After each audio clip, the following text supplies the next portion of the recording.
And we are recording. I have 5:31 p.m. This is the Sunshine Ordinance Task Force Education Outreach and Training Committee. The listen and public call-in phone number is 1-415-906-4659. The meeting ID is 216-221-609#. If you wish to make a statement during general public comment, please press *6 and unmute your telephone to speak.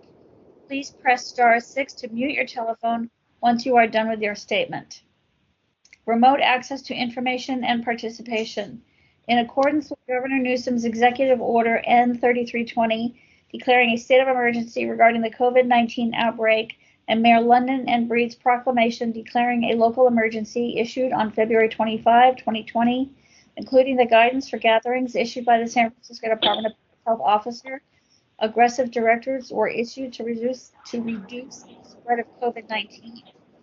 On March 17, 2020, the Board of Supervisors authorized their board meetings to convene remotely via Microsoft Teams and will allow remote public comment via teleconference.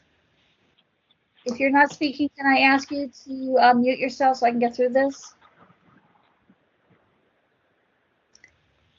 Members of the public may participate by phone or may submit their comments by email to cheryl.leger@sfgov.org. That's CHERYL.LEGER@sfgov.org. All comments received will be made a part of the official record. Sunshine Ordinance Task Force agendas and their associated documents are available at sfbos.org/sunshine.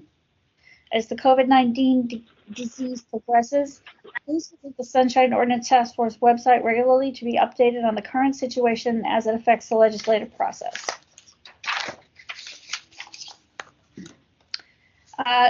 Chair Hyland, shall I read item number 1? Yes, please, go ahead. Call to order, roll call, and agenda changes. Roll call. Member Padmanabhan. Aye, I'm present. Member Padmanabhan, present. Chair Hyland? Present. Chair Hyland, present. We have a quorum.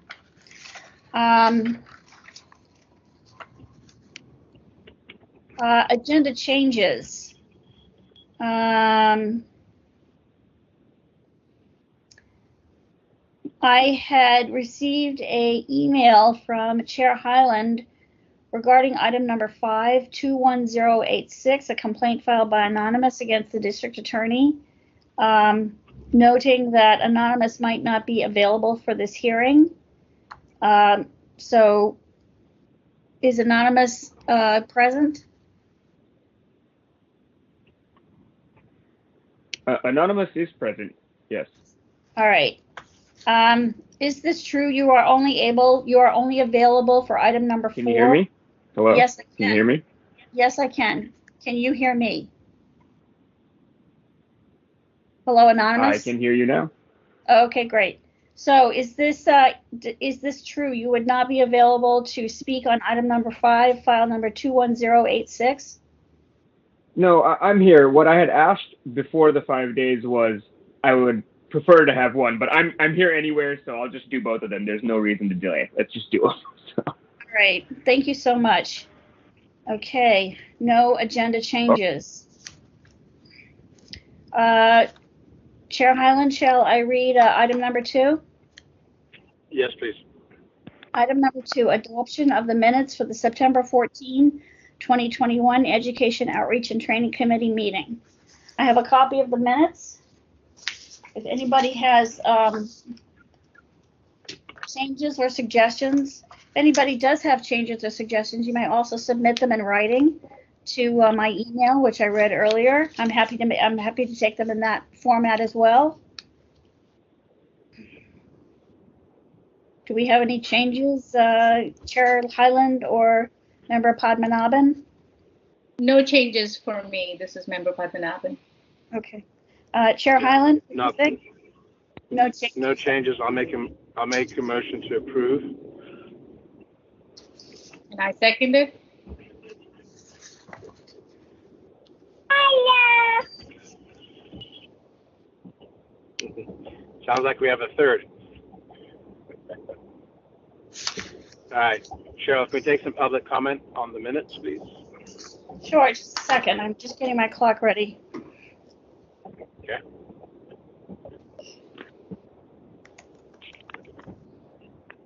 And just a reminder to everyone else, please mute yourself. Star 6. Do we have public commenters on the motion on the minutes?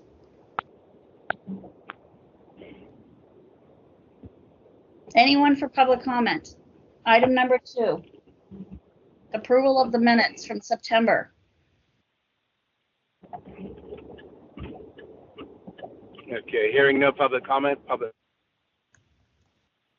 Hearing no public Cheryl? comment. I barely got that. Hearing no public comment is closed, you said? correct.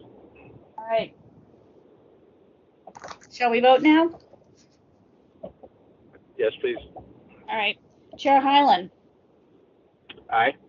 Chair Hyland, aye. Member Padmanabhan. Aye. Member Padmanabhan, aye. Moved by Chair Hyland, second by Member Padmanabhan to approve the September 14, 2020 minutes.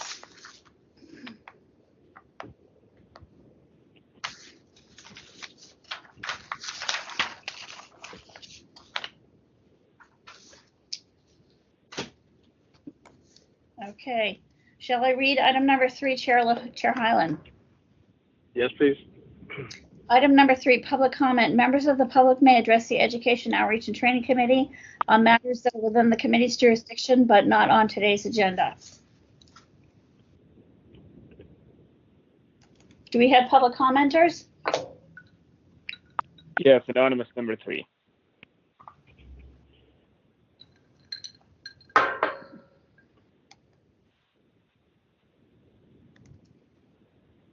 Do we have other public commenters? Can you hear me now? Hi, David. David Pilpel. Thanks.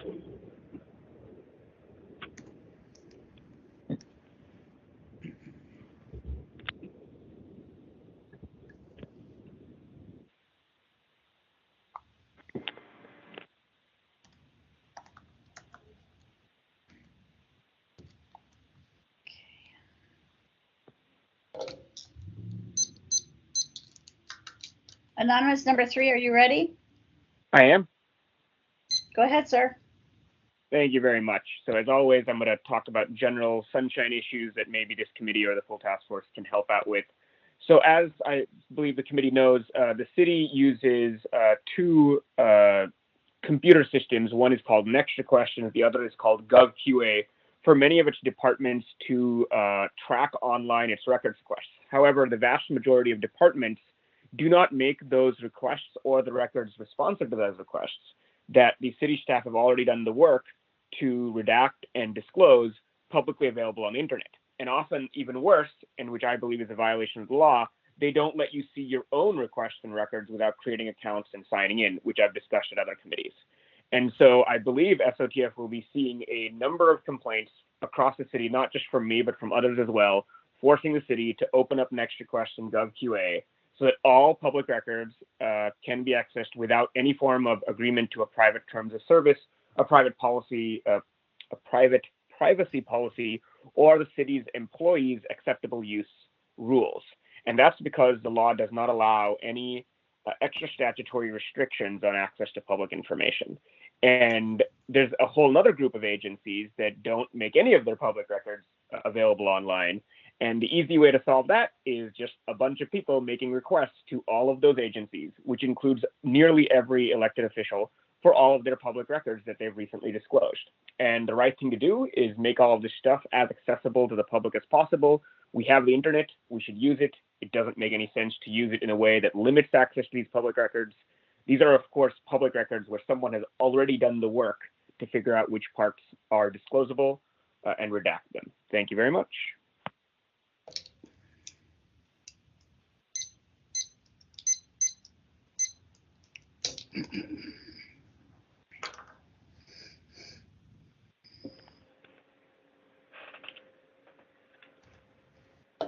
Mr. Pilpel, are you ready for your public comment? Yes, Can you hear me okay? Yes, we can. Go ahead, sir. Okay. David Pilpel, former member of the task force, speaking as an individual, blah, blah, blah.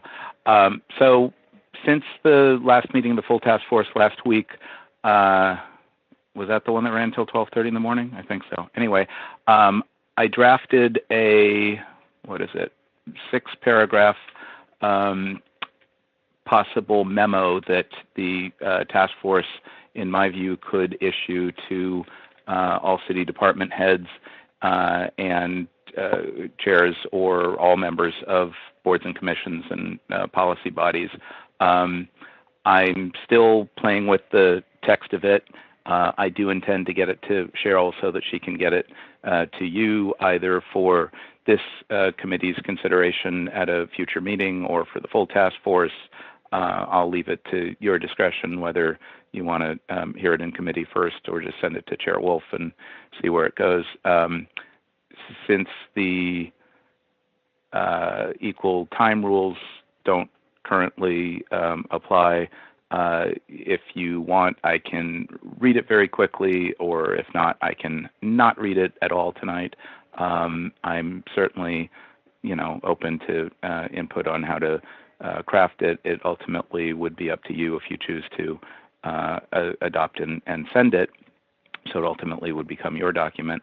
The intention, or my intention, was to strike a constructive tone to enhance the credibility of the task force to other city actors, and to provide some reasonable and constructive advice to policy bodies in implementing AB 361 and thinking about how meetings are conducted going forward and what things would be helpful to the public from a practical point of view on that basis. So that's my quick intro. Like I said, if you want me to read it quickly, I'm happy to do that. If you want me to not, that's fine too, and I do intend to get it to Cheryl sooner rather than later.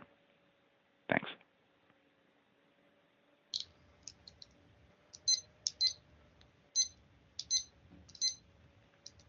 Do we have other public commenters? General public comment?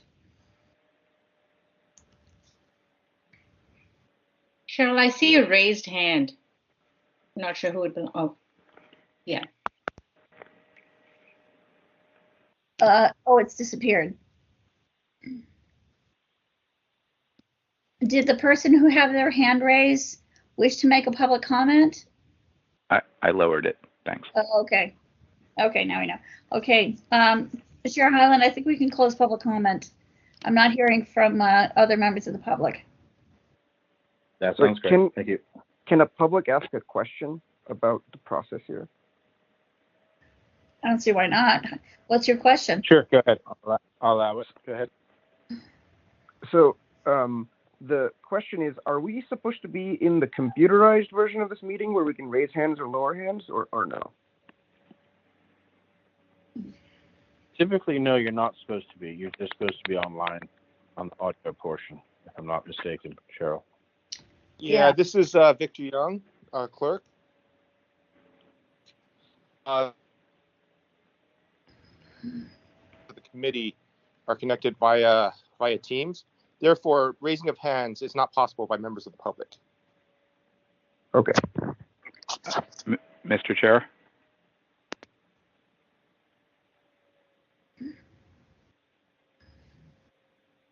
Chris, I think there's a question addressed to you, Chair Hyland.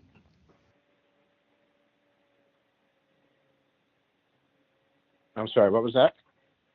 I think there was a question addressed to you by a member of the public. I answered it, and I think Victor added to it. So let's move on to the next item. Okay.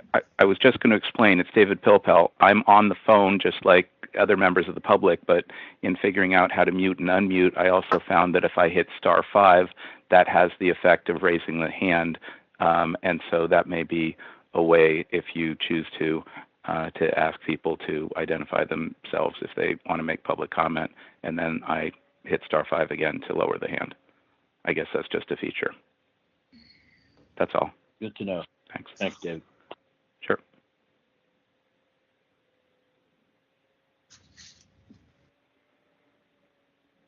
Okay, next item, please, Cheryl. Yes. Item number 4, file number 21108, complaint filed by Anonymous against City Attorney Dennis Herrera and the Office of the City Attorney for allegedly violating Administrative Code sections 6721, 26, and 27, and the California Public Records Act, section 6253C, by failing to respond to a public records request in a timely and or complete manner, failing to keep withholding to a minimum, failing to provide justification for withholding, and failing to provide a determination within 10 days.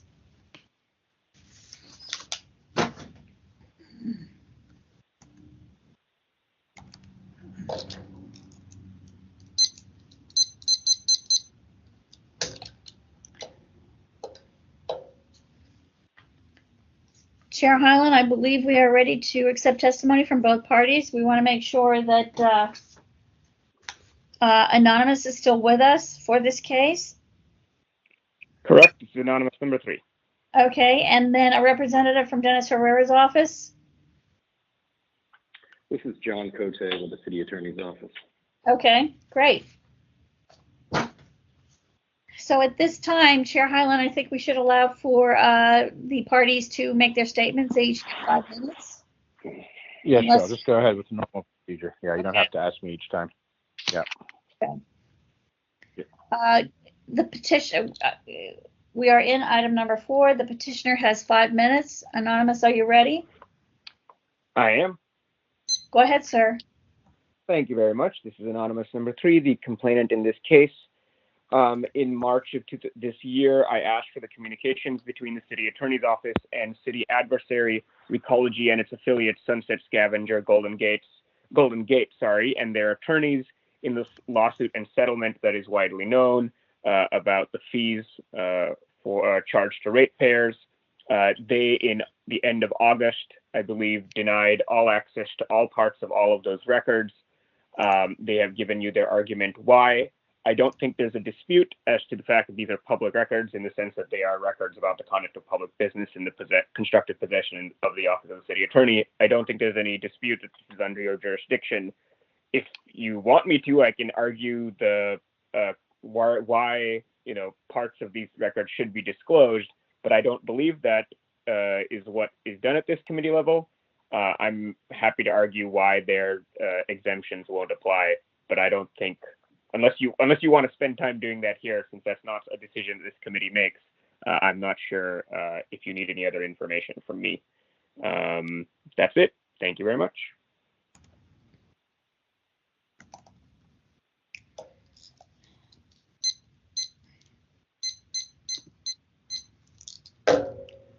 Mr. Cote, are you ready to begin? Is there anybody here providing evidence in support of the plaintiff? Petitioner. Hearing none, let's move to Mr. Cote. Mr. Cote, are you ready to speak? I am. Okay, you got 5 minutes, sir. Go ahead. Great, thank you. Good evening, task force members. John Cote, Communications Director for the City Attorney's Office. I would simply refer you to the written response that I provided on September 13th to the task force. Very briefly, we declined to produce the records under Evidence Code Section 1040 on the basis that these were confidential settlement communications. And I would just simply ask that this complaint be dismissed. I'm happy to go into more detail if you'd like.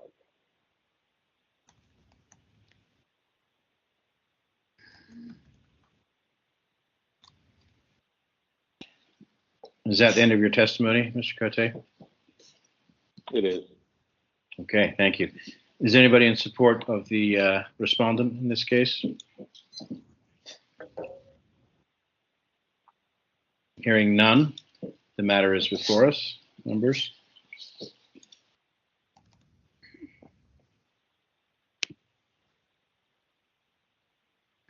This is Member Padmanabhan. I have a question for Anonymous. Yes. So in one of the documents here, you wrote that Communications sent to by the City of Ecology cannot be acquired in confidence by the city, and Evidence Code 1040 cannot apply by its own terms. Could you tell me why? Certainly. So Evidence Code 1040 requires 3 different elements in order to be exempt for any particular piece of information to be exempt under that clause.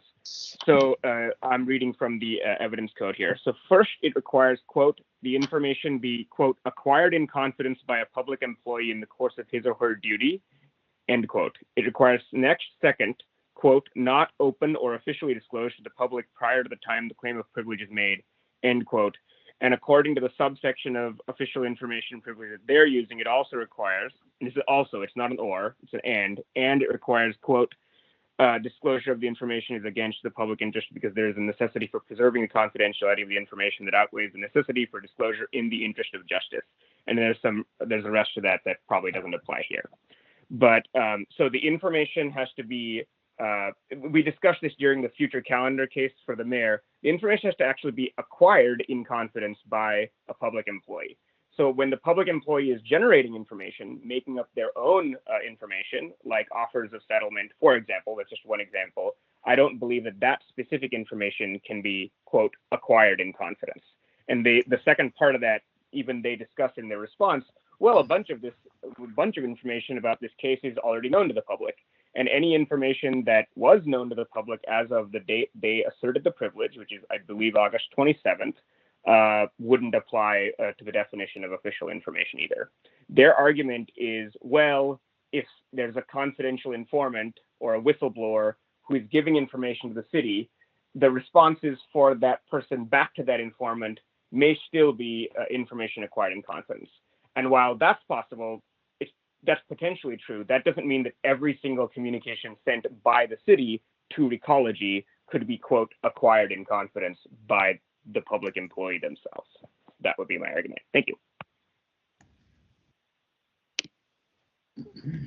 Thank you. And to follow up, can I ask Mr. Cote to respond to that? Certainly. So this anonymous complainer is asserting that the official information privilege, can only apply to communications received by a public entity, but not to responses sent by the public entity, and that's just simply incorrect.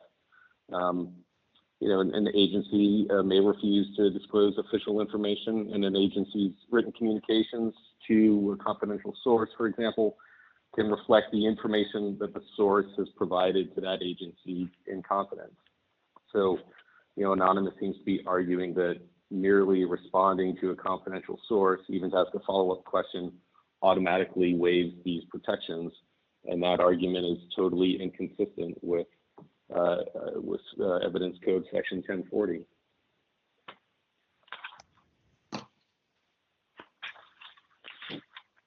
Mr. Cote, Chair Hyland here. Are you a lawyer, sir?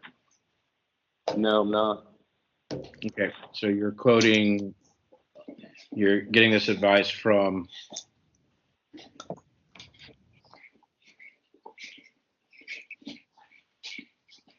I'm sorry, is that a question? Yes. Where are you getting this advice from? The attorneys in our office. Okay, specifically? I mean, your response is signed by Dennis Herrera with your signature underneath it. Is that, assume this is coming from? It's coming from the city attorney's office. Okay. Your response is from Dennis Herrera itself with your signature underneath. So who is this coming from? It's coming from me. Okay, thank you. Sure.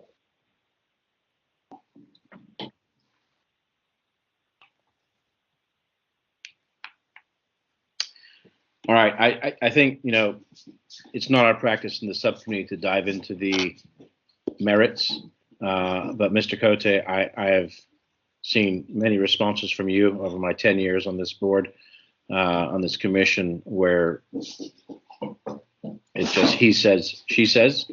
So I'm hoping that you are a little more prepared when we do hear this in front of the full task force, because certainly the the petitioner's arguments are persuading. So I think a little more detail rather than just saying that we don't agree with it would be useful. So if you need to go back to your pool of attorneys and get some more, perhaps some case law or some precedents that you can cite for this, that would certainly help us in the full committee. Member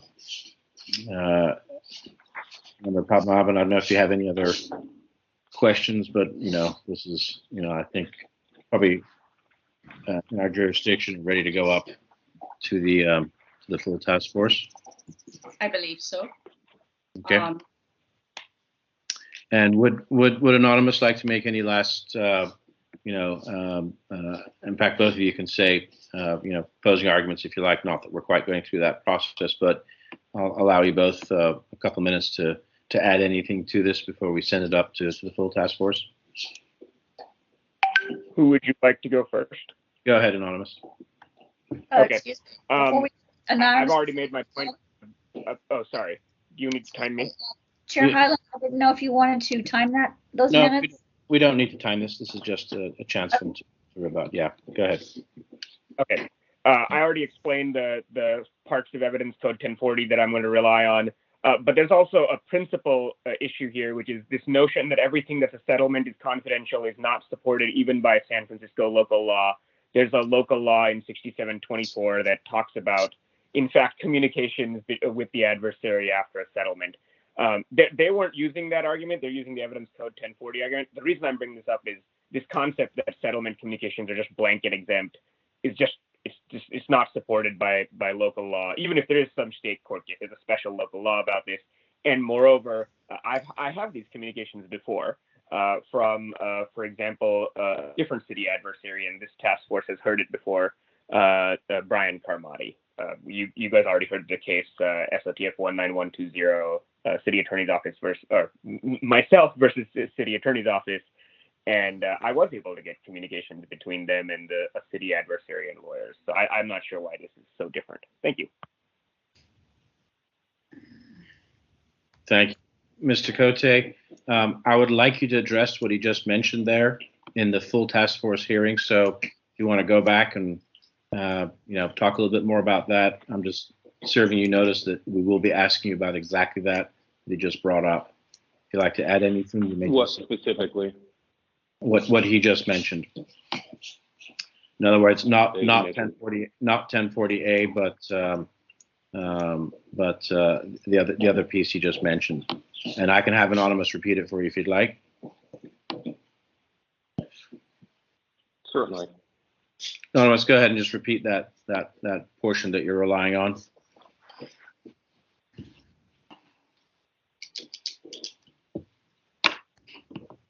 Unmute yourself, *6.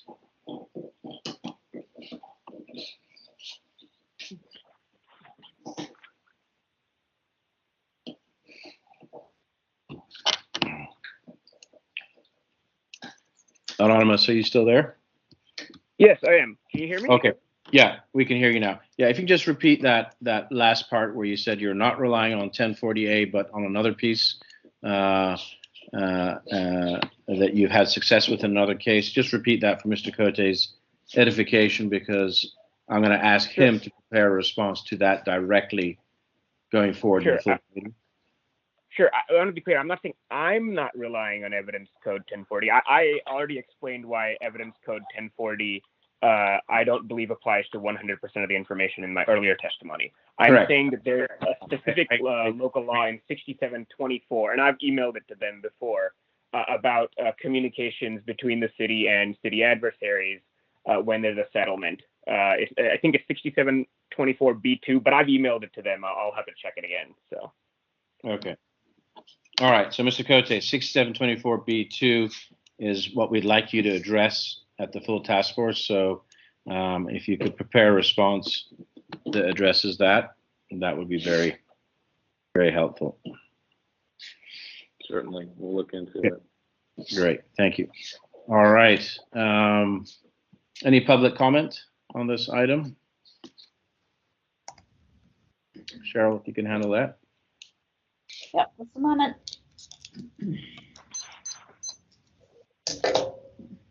And sorry, Member Padmanabhan, if there's anything else you wanted to add, please feel free to jump in. Oh, no, there's nothing. I think in his documents, Anonymous did mention 67.24B2, which says very clearly, unless otherwise privileged under California law, when litigation is finally adjudicated or otherwise settled, records of all communications shall be subject to disclosure. Great. Thanks for reading that into the record. And I think I'd like to, when we do recommend this up to the full task force, to have the task force zero in right on that part of our charter and focus on that, just to help narrow the aperture a little bit. That's great. All right. Are we ready for public comment? Why don't we have a motion? Why don't we make a motion to find jurisdiction and reference that part of our code, and then let's have public comment on that. So I'll go ahead and make the motion that we have jurisdiction, and we direct the full task force to 6724B2 for consideration of this item, and that the respondent has been asked to prepare a response to that, because I see a response to 1040B2, but not 6724B2. Do we also want to claim with the records of public and refer to the task force? Yes, I think I mentioned that. And I second that.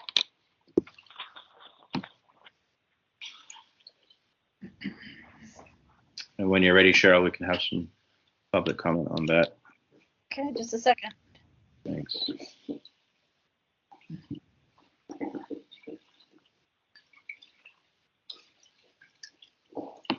Public comment is open. This is public comment on the motion to find jurisdiction.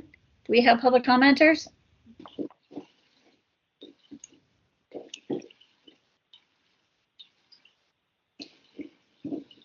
This is an opportunity, if you're a member of the public, to make a comment on the motion just directed by Member Hyland. Do we have public commenters?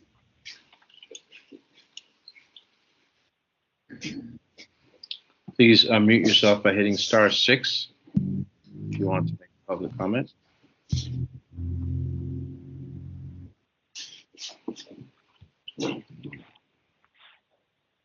All right, not hearing public comment. Public comment is closed. Please take a roll.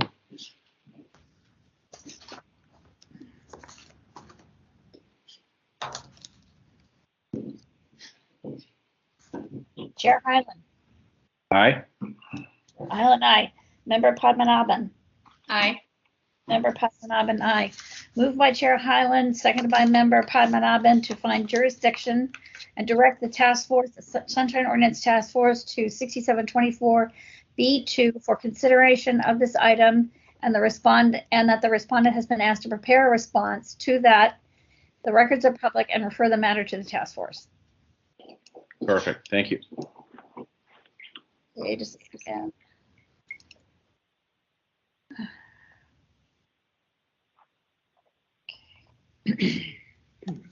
You ready for the next item, sir? Yes. Yes, please. Yes, please. Okay. Item number 5, file number 21086, complaint filed by Anonymous against District Attorney Chesa Boudin and the Office of the District Attorney for allegedly violating Administrative Code Sunshine Ordinance Sections 6721, 26, 27, 25, 24, and California Government Code 6254.5 by failing to respond to a records request in a timely and or complete manner.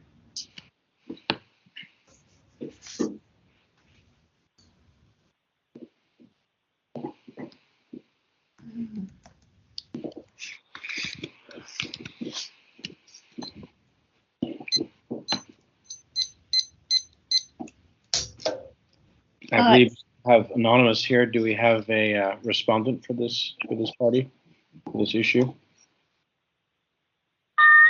Yeah, Robin Burke is here from the DA's office, but I'm so sorry. I am dealing with a really sick child, and so I'm going to be as responsive as I can be, but I am. That's quite all right. Thank you for being here. We appreciate that. Yeah. All right. Let's hear from Anonymous first. Anonymous, you will have 5 minutes. Are you ready to begin? I am. If somebody could mute, that would be really helpful.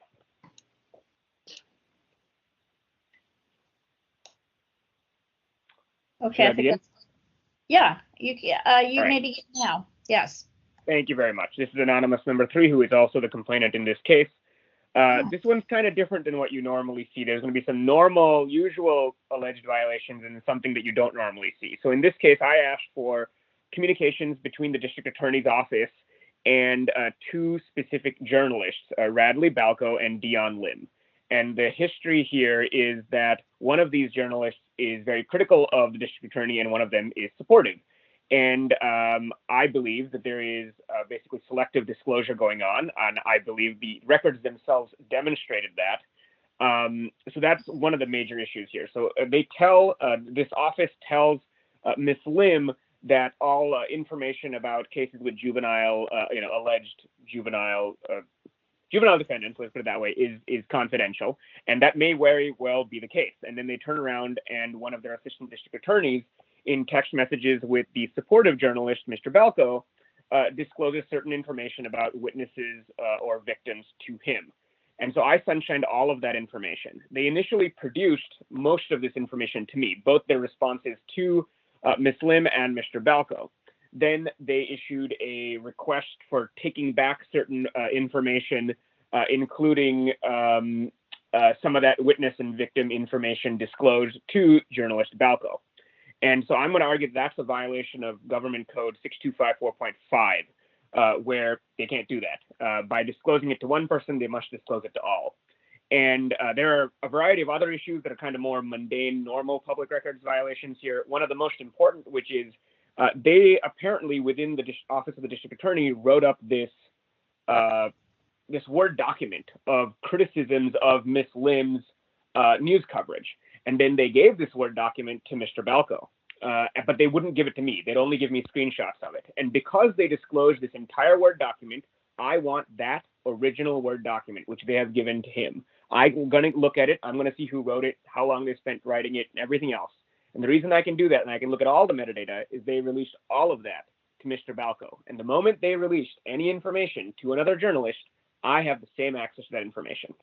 And the other side of this is that I have a communication, which is itself a disclosable public record that they disclosed to me separately, of my communications with the assistant district attorney who was involved in disclosing this information to the other journalists, where she is clear that, yeah, the correct thing would have been to not disclose the information to the other journalist, instead to let the witness or victim talk to the journalist directly, but not to just disclose information to one journalist. And even if the task force at the end does not order that victim or witness information disclosed to me, which it probably won't and probably shouldn't, it should still find a violation of the selective disclosure rules in the CPRA, so the district attorney's office doesn't do this again.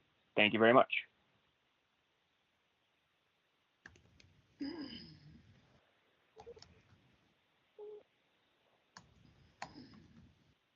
Is there anybody in support of the petitioner in this case? Hearing none, Cheryl, you can switch to Ms. Burke. Hi. Are you ready for me? Yes, go ahead, ma'am. I'm sorry, and I'm going to keep this brief just because I don't want you guys to have to suffer through the screaming. But I am, in response to Anonymous, we were given permission to share a confidential witness contact information with the journalist, and so we did. And that information should not have been released, as it was a confidential contact information. As far as the Word document goes, we provided it as a text message to Mr. Balco, but if Anonymous would prefer the Word document, we can certainly provide that. I'll get that from the person who wrote that and send it over to him. And that's, I think, all I can say right now. I apologize.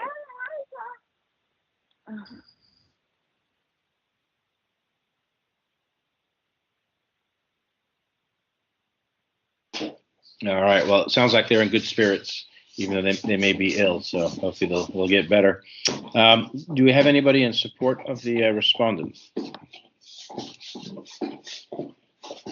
Hearing none, the matter is before us.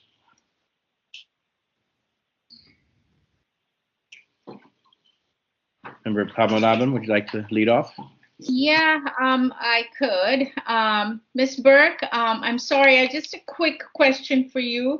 You mentioned that you were given permission to share with one journalist. Could you tell me where this permission came from? From the witness in the case. I see. Okay.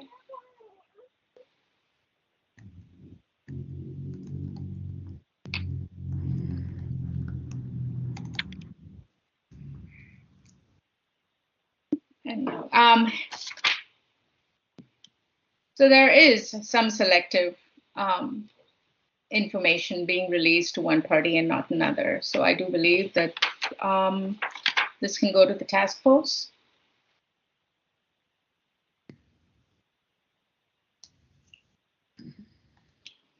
I agree. I think this is within our jurisdiction. Documents in the public domain. Anonymous, is there anything you'd like to add to that last comment by the respondent? So I have heard that argument. I think you should advise them they need to give a written response, because if they have some sort of court citation that will allow them to do that, it's in their interest to give it in writing to you. And I don't think I've seen a written response from this office. But the selective disclosure law, the who gets to decide whether information is disclosed is not the person who that information is about. This is about whether the public as a whole has a right to that information or not. And it doesn't really matter whether, in my view, whether the witness is okay with it. There's a specific law regarding juvenile cases. They themselves cited that law, and either it applies to all of us or it shouldn't apply to any of us. And I believe it actually applies to all of us. So I'm not asking you to order it disclosed to me again. So. Can I add, I'm sorry, can I add one thing about the law relating to juvenile cases? Sure. Okay. It relates to discussing the juvenile and the status of the case. It does not relate to whether or not a victim speaks out about what's happening in the case or a witness speaks out about it. It relates to whether or not the district attorney's office can discuss whether a case is even moving forward or if a case has been filed, but it does not preclude a witness or a victim from speaking. Interesting. Okay.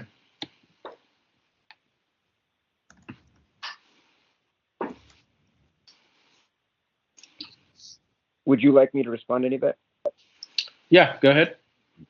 Sure. I believe they're correct. The witness and victim can speak out about whatever they want. It's the question of whether the district attorney's office can make the disclosure versus the witness or victim can make the disclosure. And that's what I'm trying to do in this case. So.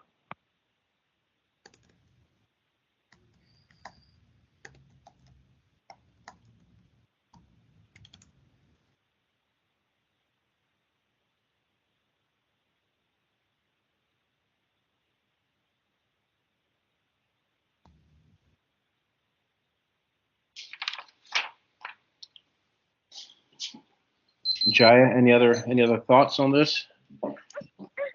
I can make a motion. I move to find jurisdiction that the records are public and refer the matter to the full task force. And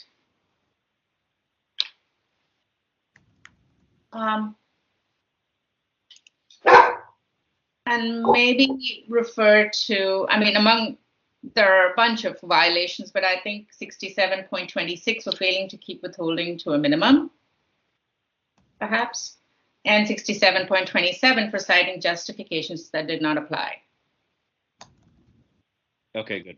I like to have them at least as narrow as possible. All right, I will second that motion. Cheryl, did you get all of that? I think so. Would you like us to repeat? Member Padmanabhan moved to find jurisdiction that the records are public and to refer to the task force and ask the task force to find a violation of 6726 for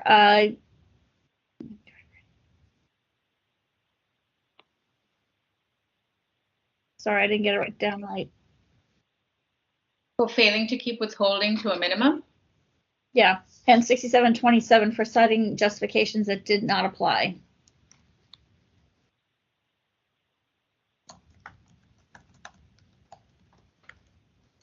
What was the second? 6727 was it? Yes, for citing justifications that did not apply. Okay, great. All right. So let's take some public comment on that when you're ready, Cheryl. Yep, just a second.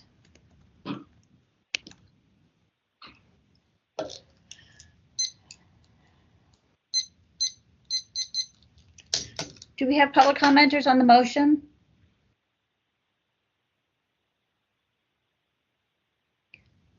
This is public comment for the motion to find jurisdiction, records are public, and refer to the task force with 2 violations. If you need to press *6 to have yourself heard, please do so.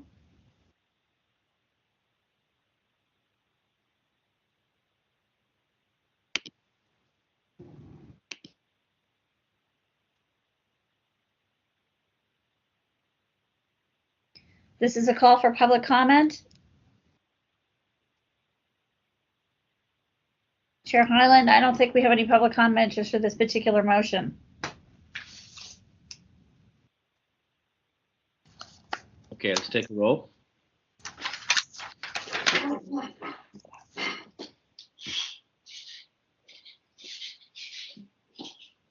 Member Padmanabhan. Aye. Member Padmanabhan, aye. Chair Hyland. Aye. Chair Hyland, aye. Moved by Member Padmanabhan, seconded by Chair Hyland, to find jurisdiction that the records are public and refer the matter to the task force to find a violation of 6726 for failing to keep withholding to a minimum and 6727 for citing justifications that did not apply.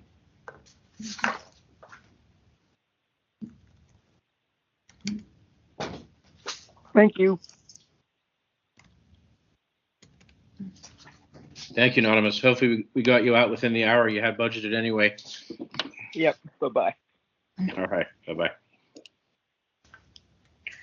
Are we ready for the next item? We are. Okay. Item number 6, file number 21110. Complaint filed by Hillary 166 against the District Attorney's Office, District Attorney Chesapeake for allegedly violating Administrative Code Section 6721 by failing to respond to a records request in a complete and/or timely manner.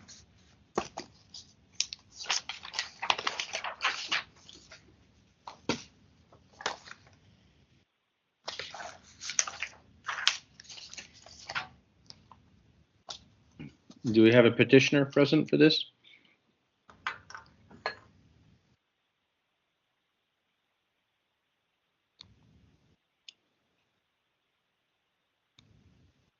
And do we have a respondent present for this? I'm guessing Ms. Burke for this item as well. I'm still here, yes. All right. And do we have a petitioner?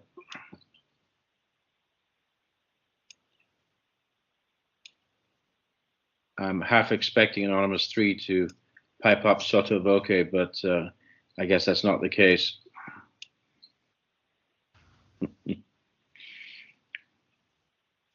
Once again, do we have a petitioner, a Hillary 166 present for this item?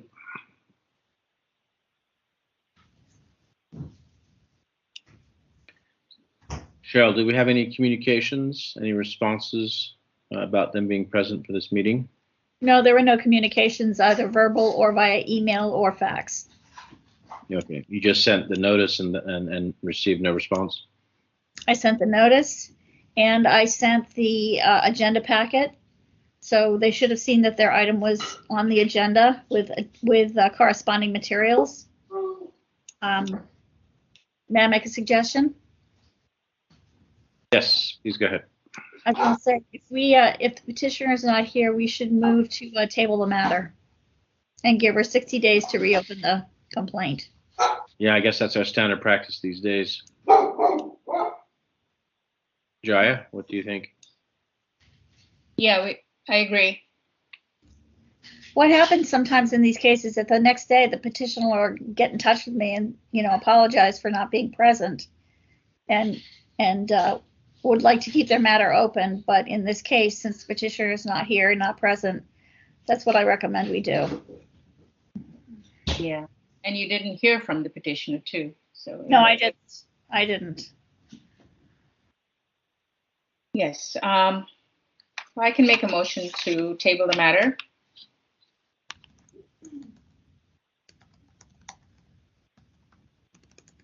I will second that.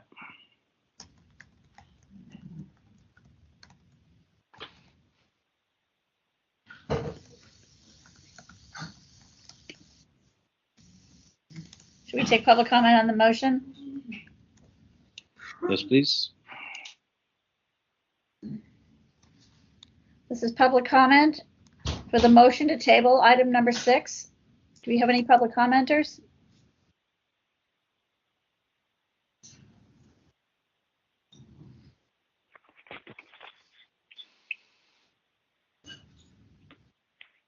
Hearing none, public comment is closed. Please take a roll.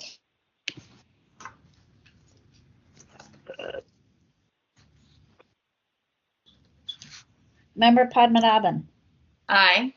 Member Padmanabhan, aye. Chair Hyland. Aye. Chair Hyland, aye. Moved by Member Padmanabhan, second by Chair Hyland, to table the matter due to non-appearance of the petitioner.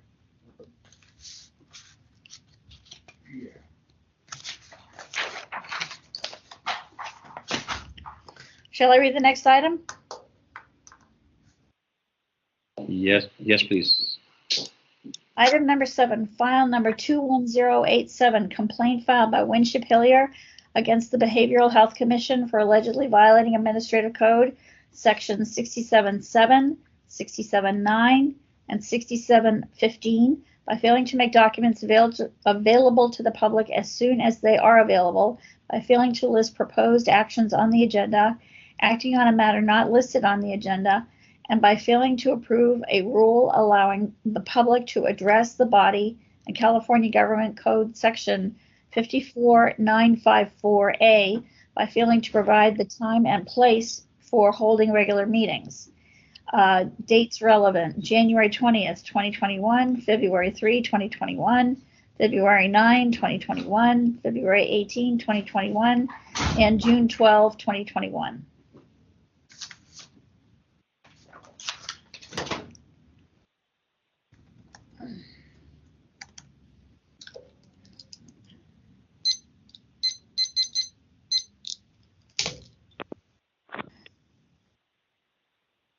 Is the petitioner present? I am here. And do we have Mr. Greer? Absolutely. Okay, we're here. Chair Hyland, shall I begin the testimony of the petitioner?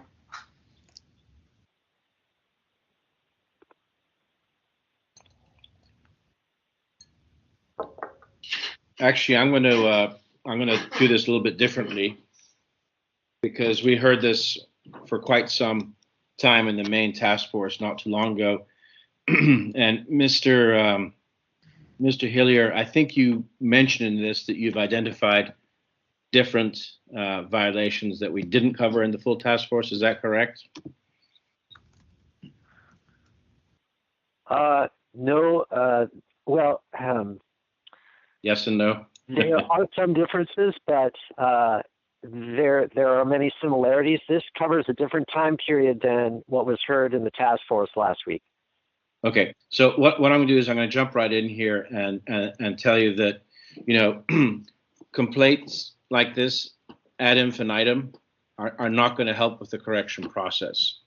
You're certainly willing to do, you're certainly able to do that, but we would prefer, and we can certainly put you in touch with our chair, Bruce Wolf, but I think it would be better if you put everything together, and then what we'll do is in EOT, or actually in compliance, we'll monitor their corrections and make sure that they're getting bits and pieces out to you. Now, another part of this, of course, was the whole jurisdiction and, you know, whether this is a policy body, not a policy body, passive policy, all that.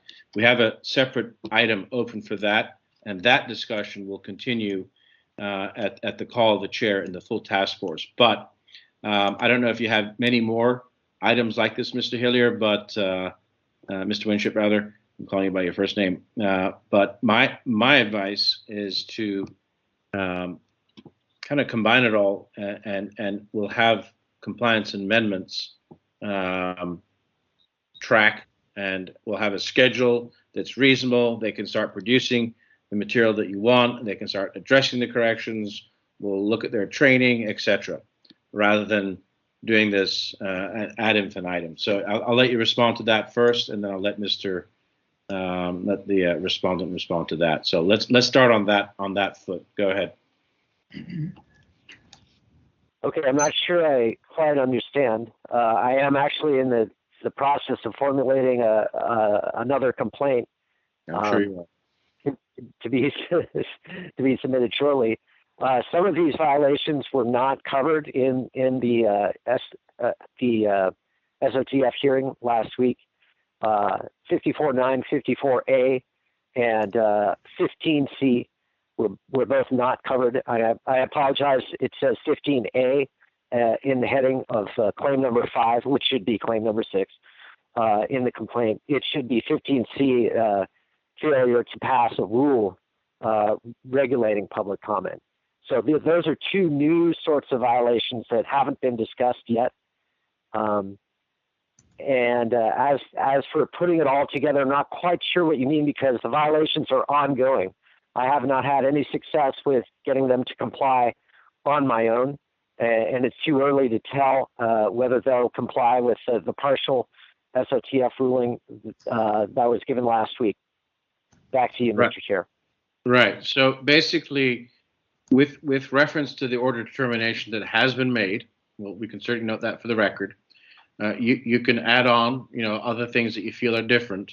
But basically, obviously, this body is having some issues, dealing with these requirements. So I think it's useful, if you like, almost to have an index of what you have identified, what they've agreed to, what they're going to do, how they're going to do it. So, and you mentioned you have another complaint in down the road.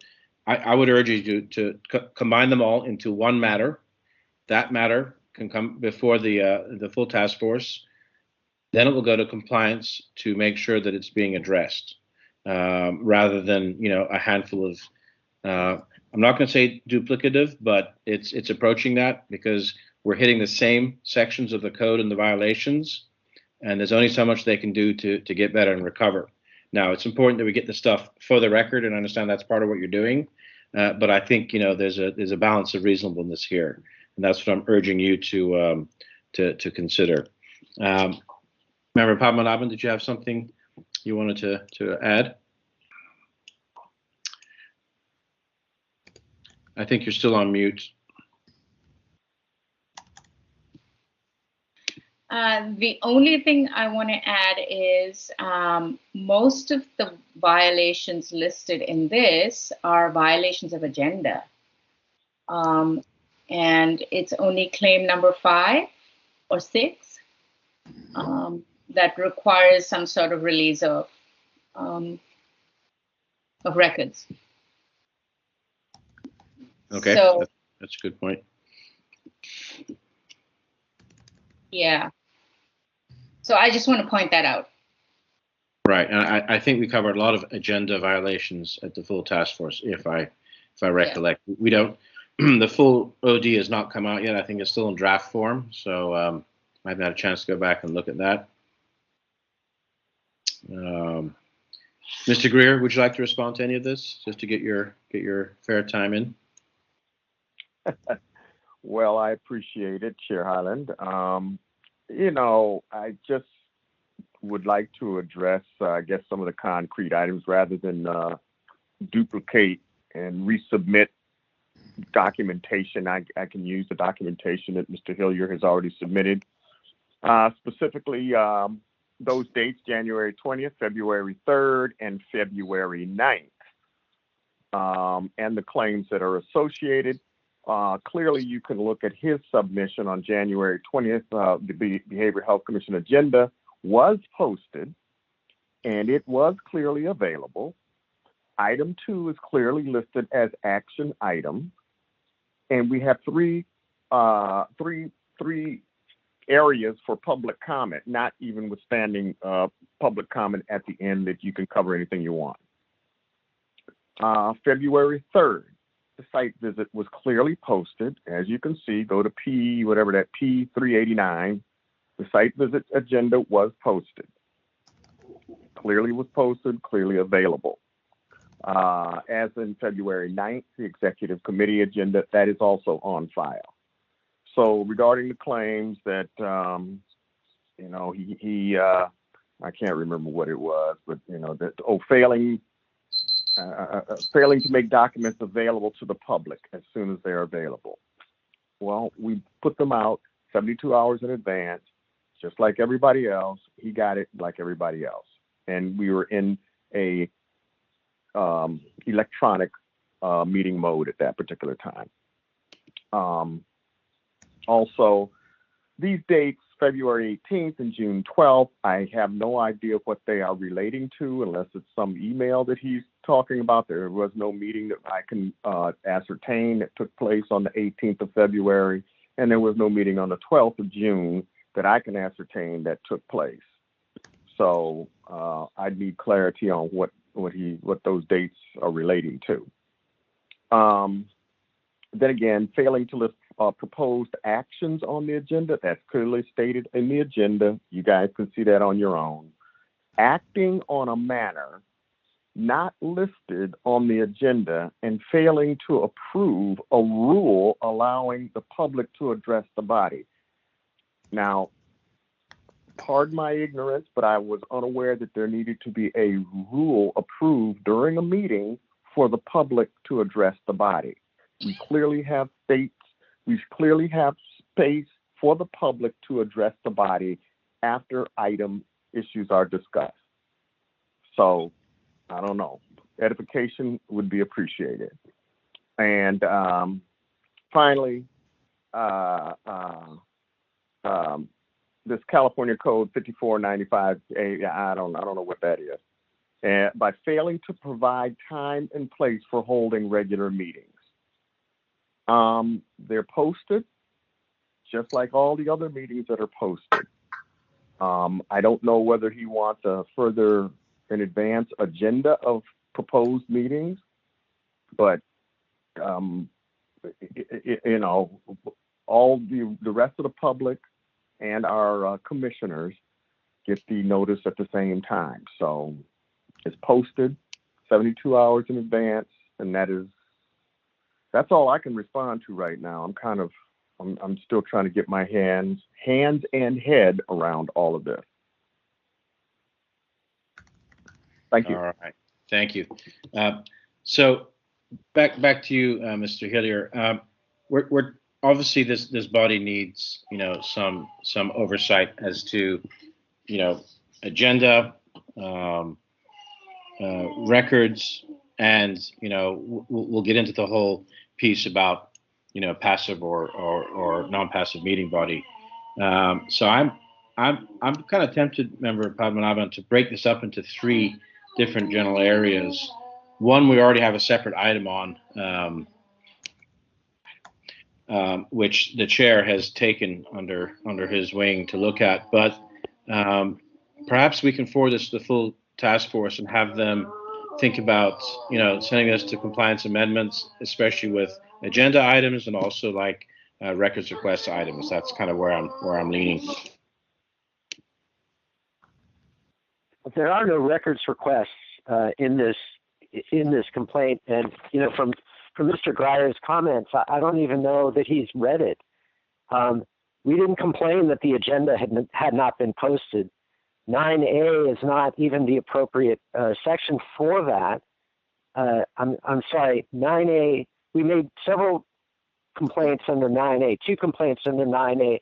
Those were regarding documents that we had sent to the commission. They were explanatory documents. They related to items that were on the agenda. We asked them to be circulated to the commission, and 9A requires that they be posted on the website to the extent possible, and they weren't.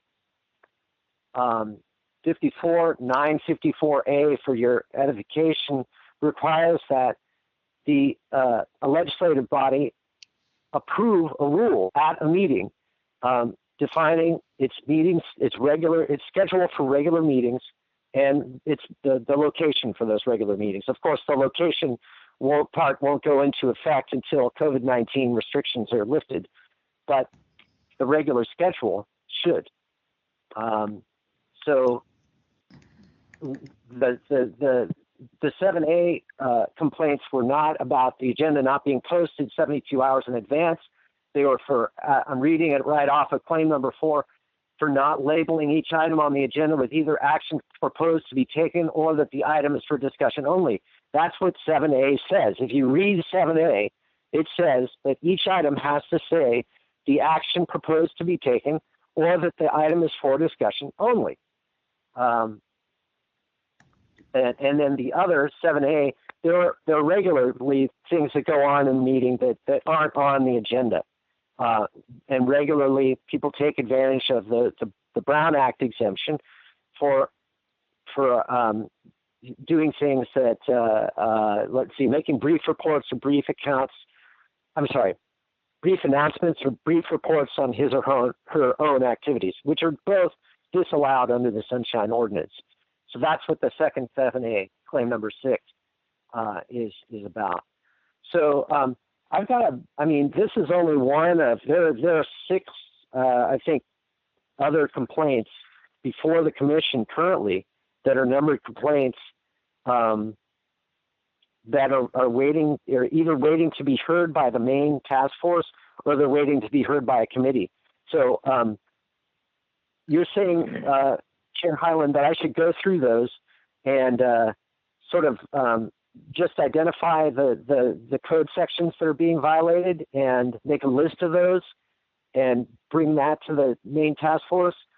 And also, I wasn't aware that an order of determination had been made.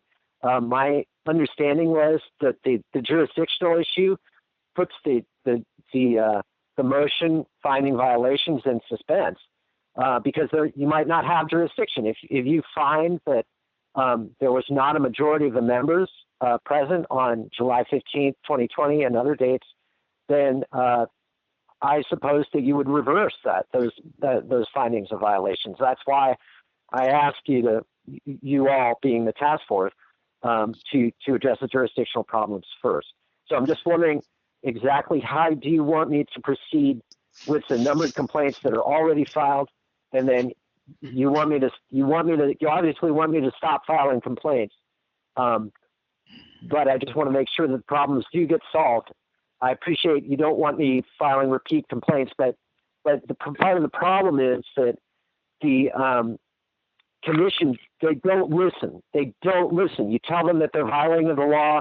You tell them what the violation was. You tell them what the law is. You do it over and over and over and over and over and over and over and over. I've been at this for well over a year now, and these people do not listen. They do not listen, and I would not be surprised if they don't listen to you either. They've already published. I mean, I said it's too early to say that they're not listening to you, but they have, since the SATF meeting, posted agendas where they violate the same rules that you said that they violated. So, right, Mr. Hillier, let me cut you off there. Let me give you some, Mr. Hillier. Yeah, I appreciate your passion, and thank you for doing what you do. You know, it's important to bring these things, under the light, so to speak. Just to answer your jurisdiction, that's it's not that we don't have jurisdiction, it's just we're not sure what the body is. That's a separate matter. So I don't think that invalidates the OD we already have that we voted on last week. However, that that in determining what the body is might unearth some other things. Will it be reversed? I don't think so, but that's not for me to say. So what I would recommend is this: yes, if you could, obviously you're the best person to do this. If you can index, and I would do it this way: everything you refer to has happened in the past. I'm sure you're monitoring what they're doing from this point forward. Obviously, Mr. Greer is new to the body, as he, relatively new, and is learning this on the fly. But I would do a summary of everything, this date looking back all the way to January to the other dates that you've referenced with the codes. That'd be very helpful. And then you could start a new file, if you like, from present day forward. In other words, if they're still not agendizing correctly, if they're still not posting meeting notices, all that stuff, that would be helpful, because ultimately I think that's what our recommendation is going to be to the full task force, to do that so we can deal with this. And at the end of the day, there are a few records requests you have in there, but most of this is format and the way they're doing things.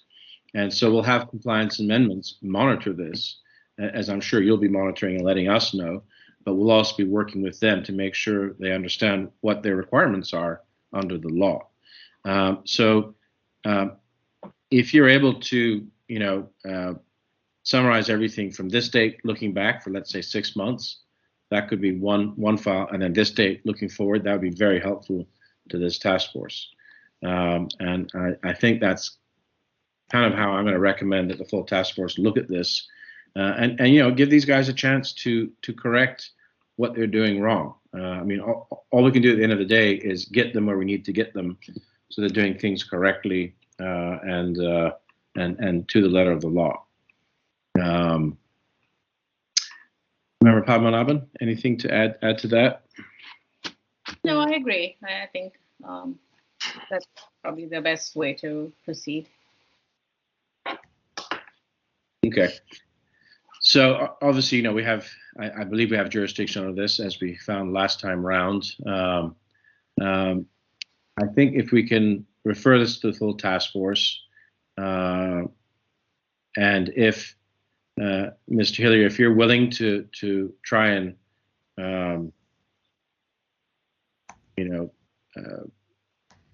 combine everything or provide us an index, if you like, that would be very helpful. I know that's extra work for you, but I think you can probably do it quicker than we can, of the items that you feel have been not followed in the past, and then keep a file open for what's not being followed from this point forward. They're before us, we're looking at them. So if they're being blatant and things aren't being posted correctly, etc., bring that to our notice, and you could do that with a new file if you like. But I would encourage you to take all existing files and anything that you have open that you're about to file and kind of put it all together in one file. That would really help us, identify the problems and the things that they need to work on as a body to meet the Sunshine Ordinance and other meeting laws. Would anybody like to add? To do that. Yeah, Mr. Hillier, go ahead. I'm happy to do that. I did put something together for Member Stein at her request. I thought it was going to go into the file that was heard last week, but it wasn't there. But it was very much the same thing. So, and believe me, it's actually less work for me because it takes a lot of work to put these complaints together. It does. As I hope you appreciate. So it's to just do an index, just a list of problem areas. Would you just need? Do you need references to the complaints, or just a list of code sections? Yeah, if you want to do just a list. And when you, can I make a suggestion? Yeah, hold on. Young. I'd like to go ahead, Mr. Young. Yeah, go ahead. We have about I'm not sure on the exact number, but we have at least 8 to 10 files regarding this similar issue. I'd like to suggest that we list it by file number and list it by alleged violation in terms of code section. Okay. And maybe a short description under each code section, and just kind of put a check mark for the meeting it references. Just something easy to see, maybe a spreadsheet format. Yeah, a date. I think a spreadsheet format would be the best. Yeah, maybe just a date, Mr. Hillier, and the code violation that that it took place on.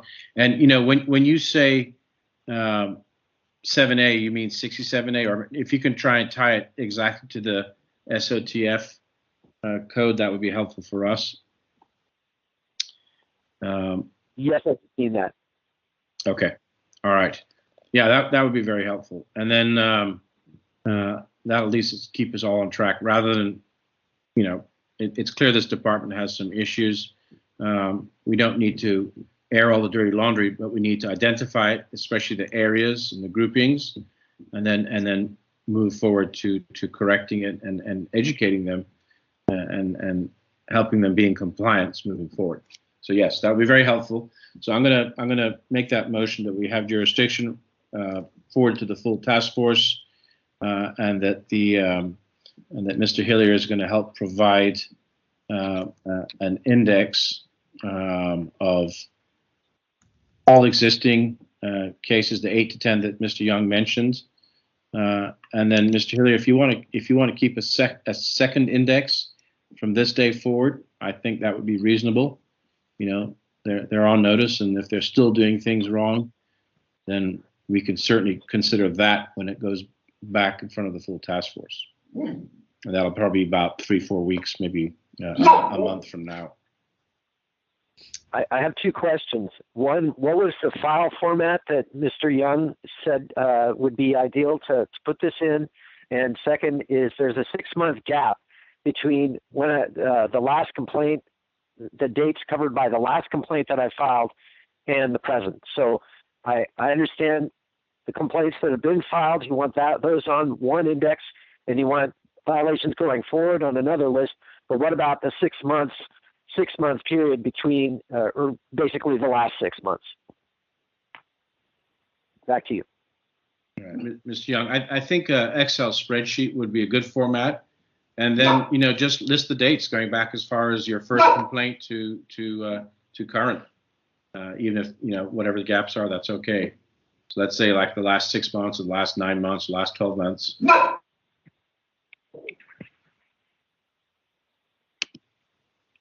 Okay, so just dates then, and code sections for the ones that haven't been filed, and identifying text within the code section, like breaking 7A down into 72-hour notice, and yes, that would be fantastic. So yeah. Okay. Can do. Mr. Greer, anything you'd like to add to that? I'll give you a chance to also respond. I think for Mr. Greer, we need to have a second on the motion. Motion. Let me restate the motion to clean it up. So we have jurisdiction. We're forwarding to the full task force, but the full task force is not going to hear it until we have an index provided by Mr. Hillier that summarizes his cases that are active, and then we'll be able to look at it as a big picture, and then move forward. I think that came out longer than my original motion. Let me take another stab at that. All right, we have jurisdiction. We're going to recommend it to the full task force with help from the petitioner's index, which is forthcoming. How about that?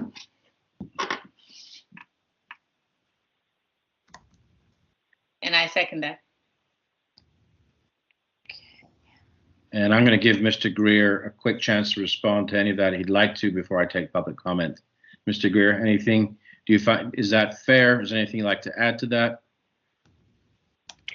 No, I like your assessment of it, Chair Highland. I have long stated that, in some sort of index or some sort of concise remediation plan would help me.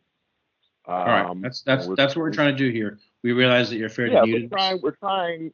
We're doing our best. Nothing that has been infracted by the Behavioral Health Commission has been done in any kind of malice or purpose. We are trying to gather our members together and reconsolidate to be a viable force, as we always have been, and serve the purpose that we were put here to be. Okay, thank you very much. All right, let's take some public comment on that motion, please.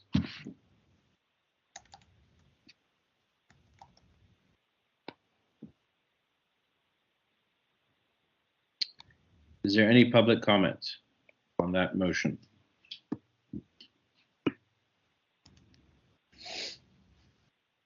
Hearing no public comment, I'm going to close public comment. Please take the roll, Cheryl.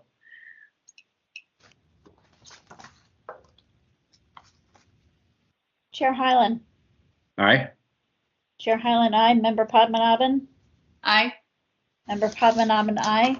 Moved by Chair Hyland, second by Member Padmanabhan to find jurisdiction to forward the matter to the task force and will not hear until we have an index from Mr. Hillier, which is forthcoming. And thanks in advance for your hard work on that, Mr. Hillier. All right. Next item, please. Item number 8, announcements, comments, questions, and future agenda items by members of the Education, Outreach, and Training Committee. Anything you guys want to discuss? I just wanted to throw one thing out there, and this might be something we can take up, but I think as a matter of practice, and Mr. Young, you can chime in here as well if you'd like. I'd like to get a written response from a petitioner on their first case before us in these, complaint committees that they are going to be here. So I don't know if it's something we can work into our template that says, your first viewing of this is up before us. We require your presence, on audio in this first one. If you're not able to make it and you don't let us know, it'll be tabled, i.e. closed. Please RSVP that you'll be here. Is that? I believe we add that into our notice of hearing. Okay. If we haven't already done so. I haven't looked at our notice of hearing recently, but we can put that in. We can ask them to. I think it'd be very helpful because we have a backlog and we keep burning births that we could be hearing and getting things moved on. So just a courtesy of a RSVP by email. Yep, got it. I'll be there. That's not hard to do. And also it also guarantees it doesn't go to their spam folder, et cetera, et cetera. So if that's something we can work up, administratively, Cheryl and Victor, I'll be very happy with that. We can ask them to RSVP. The only problem, if they do state that they cannot make it or they don't respond at all, it's a matter of it's short notice for us to put anything else on. That's okay, but I mean, if the notice is going out, Cheryl's pretty much on top of this. She's sending them out, 5 days, even more out in advance. And I know there's communication before that leading up to it saying, I think the first notice comes even sooner, doesn't it? There's something saying you're a party in this, et cetera, et cetera. The meeting is. I can give you a brief breakdown. Yeah. When we initially get the complaint, we send it out to the respondent with a CC to the complainant saying we received this complaint. Please give us all the documents and respond to this complaint. And then approximately 3 weeks before scheduling, we put out a notice of hearing. In that notice of hearing, we can ask them to RSVP. There you go. Tell us if you're going to be there or not. The only problem is if they do state that if we don't get a response, or if they say they can't make it, it's very hard for us to fill in on short notice. But not 3 weeks out when we're collecting material. That's the time to do it. I will say, when we send out a notice of hearing that the case is going to be take place. Respondents, departments, complainants, your attendance is required for this meeting hearing. Says it right on the notice. respondents, departments, pursuant to section 6721E of the ordinance, the custodian of record or representative from your department who can speak to the matters required at the hearing. So both parties are given notice that their appearance is required. Mm-hmm. That's the time to say that they can't make it. Yeah, I see right here. Complainants, your attendance is required for this meeting hearing. And then respondents. Okay, so we can add a sentence in there. Please contact us if you have scheduling conflicts. I mean, we can certainly do that. Maybe put that in bold. I mean, it's kind of down there like 10 lines in. Bold that and put, if you don't let us know and you don't show up, your item is tabled, which means it's closed. I mean, yeah, but that's changing the complaint procedures because tabling happens. I mean, all right. So you can put it in there. Your item will be closed. You will have a chance to reopen it, but you're to the back of the queue. Something like that. I mean, that's something to catch their attention. But even I would love to have that one line in bold. Yeah, I could do that. I have no problem putting that in the template. Okay. We can add it in and simplify, and we will take a look at it and present it to the chair and yourself for final review before we implement. That'd be great. Yeah, because it's, who knows? I mean, hopefully they see it, but they read the first few lines and then they're like, and then 3 weeks later they've forgotten, right? But or sometimes. Chair Highland, I just like to let you know that when we do notice a pattern of non-appearance, we do take a different tactic in getting them to agree to attend before we even schedule them. Right. Once we notice that certain parties just don't show up on multiple occasions, we'll be proactive on that, and we just won't schedule them until they actively ask for a hearing date. Okay. And then one other thing, can you add a link in that notice of appearance, a calendar link, where they can click on it, it goes to the calendar, they say yes. That would be helpful. Can I also can put a link in there, but I'm not sure about that last part of it, where they would. That's a little bit more than I am able to do myself, where they can do an auto response saying that they're going to go in, so you don't have to respond via email. But I understand where you're going with that. I can look into that. Yeah, because the actual meeting notice has that link, doesn't it? Where you can click on a link to the agenda, but not a auto response. I'm assuming you want to go with a response where, yes, I will attend, and just click the button so that we know about it. Okay, because currently I myself just asked them to reply to the email. Right. Because the way my Gmail works, it does have an auto response in there, and when I accept it, then it goes to my calendar. But maybe that's just for members. I don't know. Member Padmanabhan, you had something you wanted to add? I did. I was wondering if we could, what are the issues with having a backup case, at least one backup case on the agenda? That's a great idea.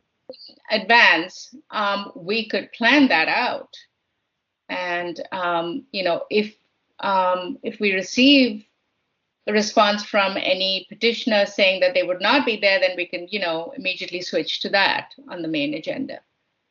But what are the issues that you see? It's a matter of picking people who are able to attend with short notice. They wouldn't have enough time to submit. I think what she's saying, Victor, is have 4 cases and then have a dotted line and say in reserve we have a 5th case. Give them the full 5 days notice like everyone else. Let me propose this. When we send out the notice of hearing, you can also have a second list of people, like you state, that says there is a possibility that we will schedule you on this date. Please provide all your documents at this time. Just say it's possible, but don't commit to it yet. Yeah, I mean, and I think we would need to be very specific on who we do that to. Yeah, I mean, the flip side of that is, someone waits, God forbid, like in the full task force, 6 hours, and at the end they don't get called. I would be annoyed, that they're there and they're ready to go in Oh, case. if we do that, we would still stick with the 72-hour notice. Is that people would need to withdraw at least prior, within 5 business days prior to the meeting, pursuant to our complaint procedures. If they do that, then we can add these last minute people in. Okay, and maybe we only do this in the complaint committee. That's all. Not for the full task force, but in the complaint committee, which is an hour and a half, 2 hours, I don't think that's unreasonable. Yeah, I think this is something that we should take up as a new procedure to work out. And we get our rules committee to meet again to hash out a new process. Great. So can we open a file, Victor, for the rules committee, and let's put that in there. Yes, and we don't have to regulate this to the rules committee, I believe, since they haven't met in so long. Right. But yes, I believe Cheryl can open a hearing file to discuss new scheduling procedures. Maybe this could be heard by the next subcommittee. It doesn't have to be rules, and then it can be pushed up for the full task force to enact a change in our policy. It doesn't have to go through rules, I don't think. Well, Chris, I was talking to Chair Wolf today, and he was mentioning to me that there is a possibility there will be a retreat to discuss certain things. Perhaps this could be an agenda item at that retreat.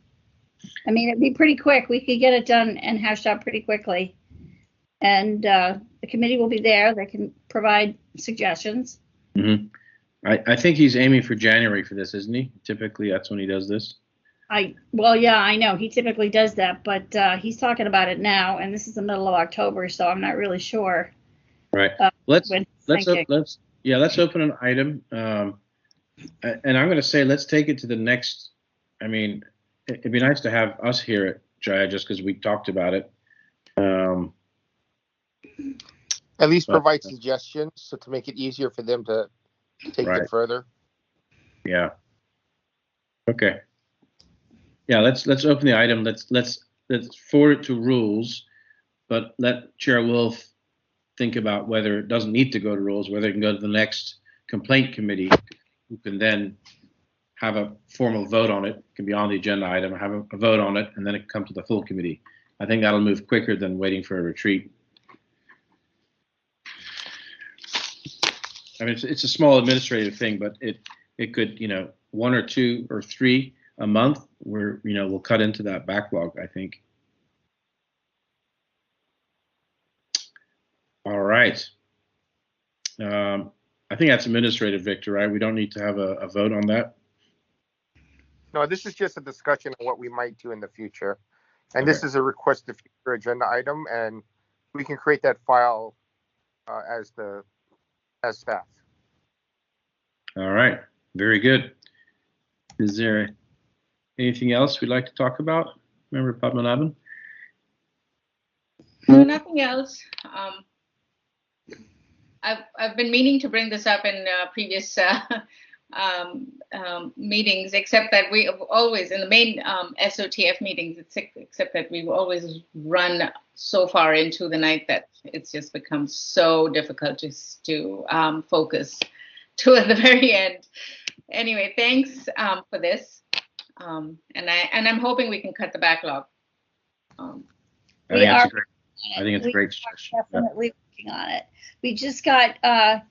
I got out on Friday the last of the notices to respondents if there are complaints. I got the last done over the weekend. Victor was able to provide 3 more summaries for cases that came in on Friday.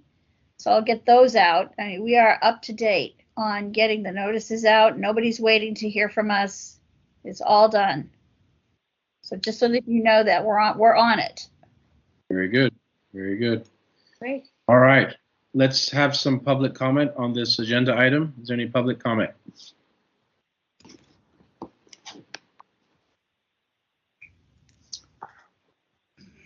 Hearing no public comment, this item is closed. Next item.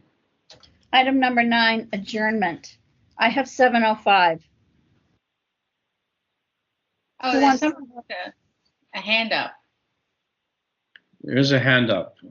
I think it's number ending in 85. Did you want to offer public comment on the last item? *6 to unmute yourself.